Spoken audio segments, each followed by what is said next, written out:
Hey guys, and welcome back to episode 67 of the Sim Racing Show, and get ready because it's going to be an insane week for sim racing.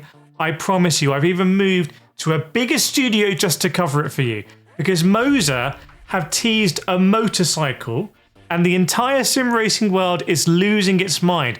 But as wild and as completely out of left field that is, it's only the second biggest story probably of the week because a company that was on the brink of total collapse just 18 months ago has revealed a 3-step master plan to dominate endurance sim racing, and the proof that it's working looks to be in their record-breaking profits. We're also going to cover the breaking of silence by the team of Renport, dive deep into the huge debate that is raging in the Gran Turismo community, and let you know about what could be, I think, one of the most popular products in sim racing for the rest of the year and beyond. Let's get straight into it because we have to start with that bombshell from Moza Racing. Ahead of the Gamescom Expo in Germany that's happening this week, they've started what is clearly a countdown to a massive product reveal, dropping 2 of the most cryptic teasers I've ever covered in the Sim Racing Show. So the first image, which features a giant number 3, shows off these 2 sleek, mysterious black boxes sitting on the ground, but they have these like cool blue accent lighting, maybe RGB, a high-tech design, something that we haven't seen from Moza really before. So what are they? Let me know in the comments on that one, because it's the second image that has completely blown everyone's mind. It shows a full-on superbike or prototype bike silhouetted against the light. So yes, it's a motorcycle. This is from a company that has until this moment been 100% focused on 4-wheel drive car racing and flight sim. It's now teasing a bike. So is Moza about to launch a full set of handlebars, throttle controls and leaning sensors, especially for motorcycle simulation? The market for motorcycle sims with games like Ride and the MotoGP series has a dedicated player base, but it's always lacked a true high-end hardware ecosystem. So if Moza is stepping in to fill that void, it would be a monumental, game-changing move for the entire hardware industry. Whatever they're planning is going to be big. The hype for their Gamescom reveal is now through the roof, and of course we'll have the full coverage of that announcement right here on the Kireth channel. And by the way, I have some other announcements that are embargoed that I can't wait to tell you about, so make sure you're subscribed for this one. Hit that subscribe button right now. And now for the main event in the Sim Racing Show probably, because it's a comeback story of the year. Let's talk about Le Mans Ultimate and the 3-step master plan that didn't just save the parent company Motorsport Games, but is now positioning them for true market dominance. And it's worth saying that Motorsport Games now owns rFactor 2 and Le Mans Ultimate and everything in its entirety. It looks like they've finished their final payments. So step 1 of this master plan is to keep the core players engaged. To do that, you obviously need new content. Are you listening, Assetto Corsa Evo? It's now confirmed that the first major post-launch downloadable content for the game, this is post 1.0, which is the European Le Mans series, should be dropping next month. And that's set to include 3 new tracks, 3 LMP3 chassis. If you're a dentist, you're loving this, and the uprated LMP2 Orica 07. But this is where they're starting to be a bit strategic, and it's not going to be for everyone because they're not releasing it all at once. So the CEO of Motorsport Games, Stephen Hood, confirmed that we should expect a first taste of this content, which strongly implies, I would say, that they're going to stagger the content drops into at least 2 separate packs. This keeps players hooked for longer, it keeps the hype alive, and it does maintain a steady drumbeat of news and activity around the game. Although I'm not keen on drip feeding content, I do think it's a smart way to maintain momentum after a successful launch. We saw GT7 do it at launch, we saw Forza Motorsport doing it at launch, we saw Assetto Corsa Evo, like I said, completely failed to do it and they've lost momentum. Now step 2 for Le Mans Ultimate is to rebuild the brand's credibility. Let's be honest, and I'm always honest with you, for a long time the Motorsport Games name was damaged goods in the sim racing community. So how do you fix that? You bring back something really strong. The Le Mans Virtual Series is officially returning. So for those who might not remember, this was a big thing in endurance esports. It definitely attracted massive names from both sim racing and the real world, like Max Verstappen, Jenson Button, etc., competing for huge prize pools with proper coverage and lots of controversy as well. Max Verstappen asked everyone to uninstall rFactor 2 in the last Le Mans Virtual Series, and there was some absolutely cringe-worthy coverage as well, if we're honest. But now it's going to come back on the Le Mans Ultimate platform. I've been talking about this for over a year. They need to bring it back on Le Mans Ultimate, and it's happening now. It's a big statement. It's going to bring back the pro drivers. It's going to bring back the big viewership numbers. And most importantly, it's going to restore a level of prestige and legitimacy to the Le Mans Ultimate name in the virtual world. It will be impossible to ignore for, say, iRacers. Now, the technical success of the recent in-game driver swap races was, I think, the final proof of concept they needed. It's possible to do this race now, and it's happening. Is Max Verstappen going to come back? Now, this brings us to step number 3. Conquer the world. I don't think that's hyperbole. This is the final boss. Motorsport games are officially moving forward with dedicated PlayStation 5 and Xbox Series X and S versions of Le Mans Ultimate. This isn't just a simple port. This is the key to unlocking that global market of millions of console players who are starving for a truly deep and authentic racing simulation. The technical challenges are obviously huge.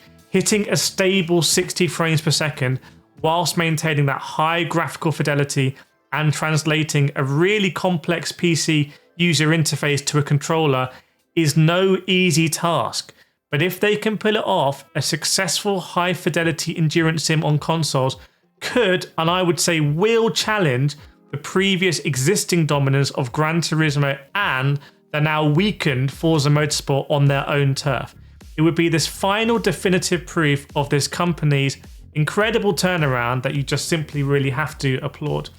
And if you want to know if this master plan's already working, you just have to follow the money a lot of the times. Because as of last week's financial results, Motorsport Games posted their net income of $4.3 million for the quarter.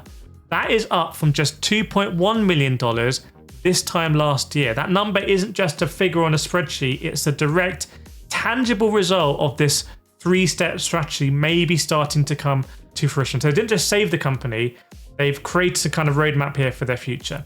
Now, with all this incredible content on the way from a variety of sims, not just from Le Mans Ultimate, but also whenever Evo releases and Project Motor Racing and other sim racing games, building your sim racing library now can get expensive. That's why I want to give a shout out to this video sponsor, which is Instant Gaming.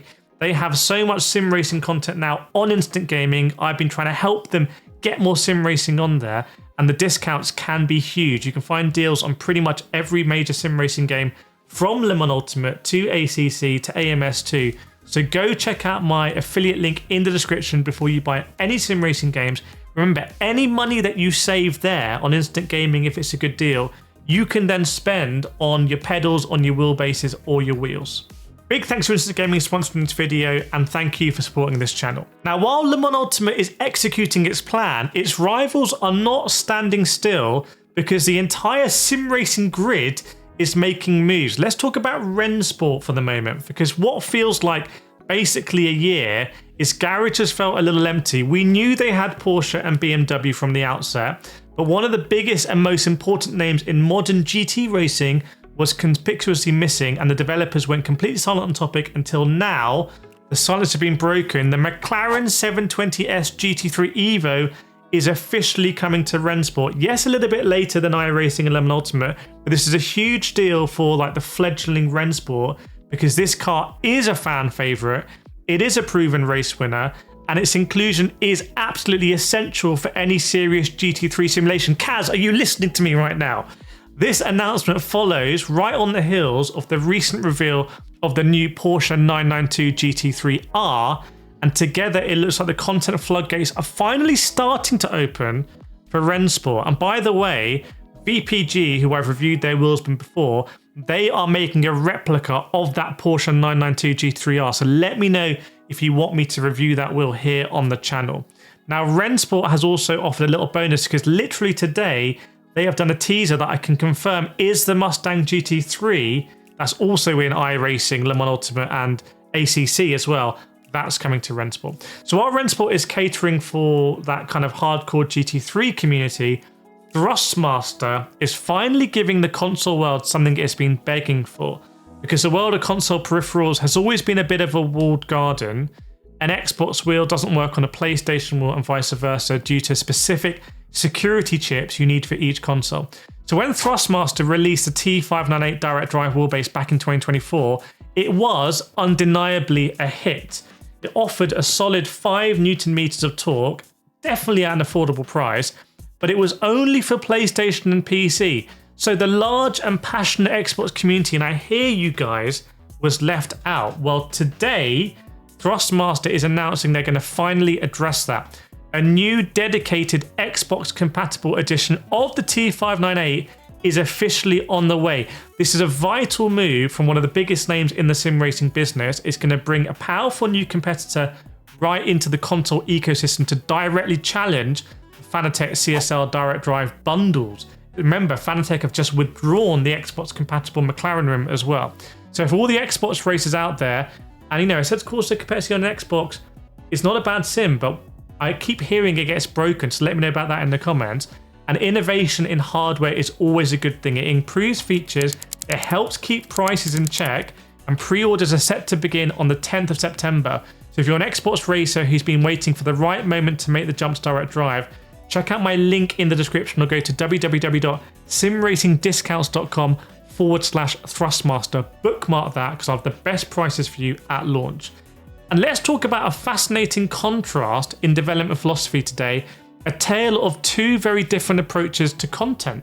So on the one side, you've got sims like Renport and Le Mans Ultimate, which are laser focused on really recreating current reality down to the last nut and bolt.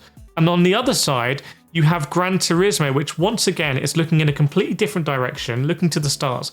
Because this month's update for Gran Turismo 7 brings 2 new Vision Gran Turismo cars from Chevrolet. So these are going to be the CX and the hybrid 2000 horsepower CXR. They're pure science fiction, and this has predictably divided the community. You watched my video or scrolled through any GT forum or Reddit thread announcement, you saw the same comments over and over. Another Vision Gran Turismo car will drive once.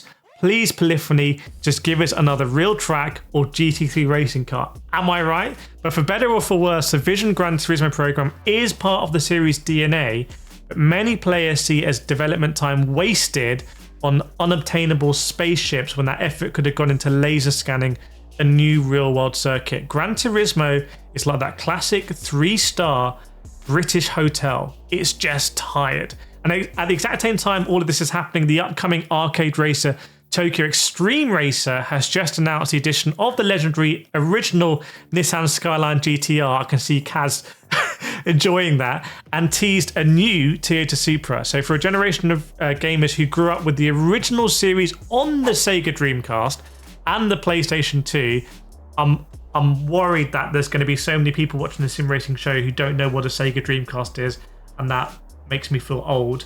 But this is a dream come true. They're focusing on real beloved tunable classics. You couldn't have 2 more different approaches happening at the same time in terms of even there, Gran Turismo on the futuristic concept cars and Tokyo Extreme Racer with the celebrated legends that previously were a Gran Turismo staple. It really makes you think about what's important in a racing game and why it's good to have that variety. And there is something for everyone in sim racing right now, I would say. Even American Truck Simulator is going to be launching a road trip mode, and I'll have a lot more on that soon.